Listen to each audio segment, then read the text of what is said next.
someone say today, like, it's a two-tier justice system. Trump, what is this? 91 felonies. Charles Manson only had 10. Well, he said that himself, but there was somebody else that said that too. I know what you're saying. Yeah. Lana, let me ask you this, the two-tier justice system. If you or I, particularly somebody maybe in your race, had 91 felony counts, would they be walking around being able to talk shit about the judge and their kids and their wives? And then none of them even say that when this man didn't even have to pay the $464 what is that, $1 million bond? Unfucking real. Now he still has to pay it, but he doesn't have to come up with that amount now. Another fucking lifeline for this asshole, and given another 10 days to do it. Now, will he be able to come up with it? Who knows? I probably will. Yeah, of course he will. Of course he will. I mean, where do they do that at? Right? Two-tier justice system. Yeah, this guy. Imagine if that was Obama. They wanted to kill Obama because he wore a tan suit. If it were Obama with Donald Trump's Department of Justice. Right. Yeah. I mean, even Obama with Biden's Department of Justice would have treated Obama differently. Stop playing. Yeah. They still would have, because there's an unconscious bias. It still wouldn't have been as good as Trump is being treated. Well, I think we can both agree that, I mean, obviously Barack Obama wouldn't even mention his name in the same sentence or even in the same realm as this fucking idiot is insulting. But you know, really at the end of the day, to name maybe 85 to 90% of people in the same breath as this guy in politics, I mean, is insulting. And, you know, I don't know, man. That really just bothered me. Monday morning, you woke up, and you know, I'm not normally somebody that celebrates, you know, something that doesn't go right for people. But this is a guy I will 100% celebrate every bad thing that happens to him. There's not one part of me that goes, "Gosh, maybe they should let off a little bit." Fuck that and fuck him. No. I'm hoping he doesn't get buried in like the presidential cemetery, because that dude's trash. Like, I'm just like, he cannot. There's no way. What? That's a good question. I don't know if they will. Well, you know what? It all depends on probably who's in control at that time. He's been impeached.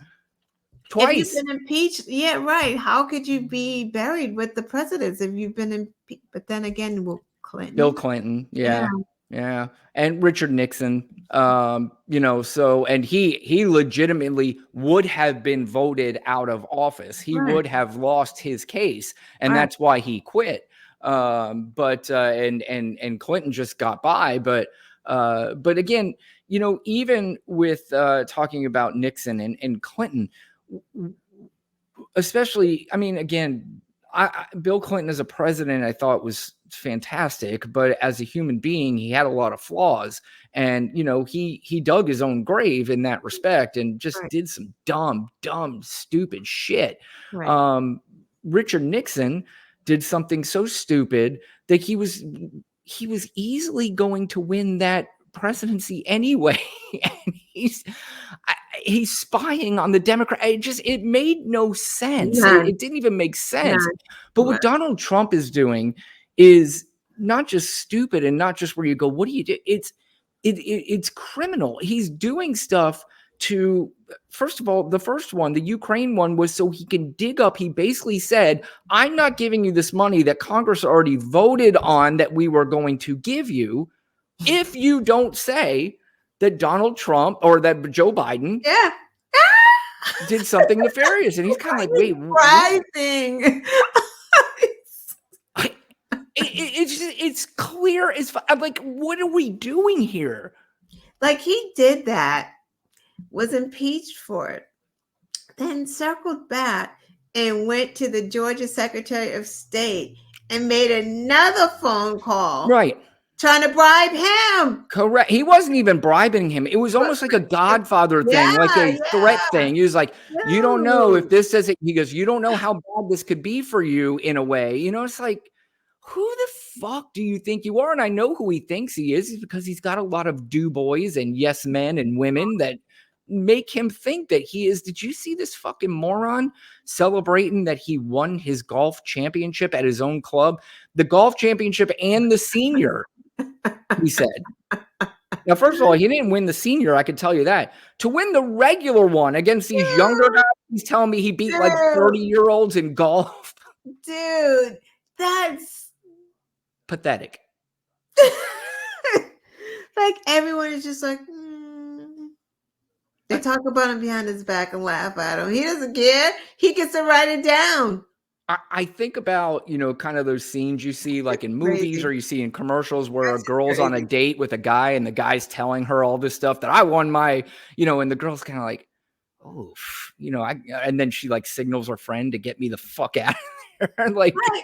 But like his supporters, are they all of them going, yeah, whatever.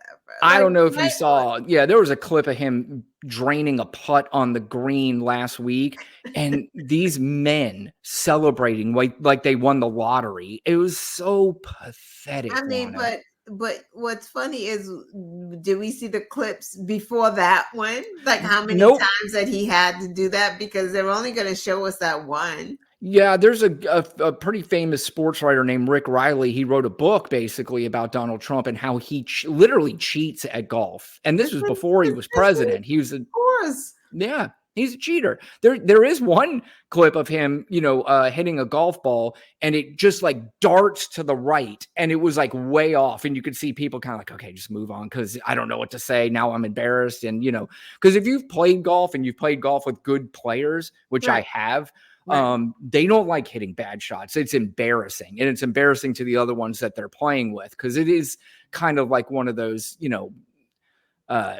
very prideful things, being out on the golf course with the dudes and, hitting the shot. And, and that's, I think they have to stroke his ego just like they do in every other aspect of life. And it's pathetic and sad. And that's who they want as president. But what's more pathetic and sad, the guy who needs it or the people who do it? That's a good question. Equally. They equally suck. Yeah, that's true. I guess it's a photo finish. And I think they both, they tied here. Both awful. I don't know, man. I don't know, what's happening to this country. Like I said, I think at this point now, they did set a date for the Stormy Daniels trial, which is April 15th, which is less than 3 weeks from now. The judge today slapped a gag order on his loudmouth ass. Good. Yep. Good. I was wondering. It's like this motherfucker got his bond lowered in another case. Wasn't even grateful. Still went out and did his stupid presser and just lied about everything, and the cricket and the racist judge and the this and the racist Letitia James, and she's something else, that one. And like, it just went on a tangent after they did a solid. Right.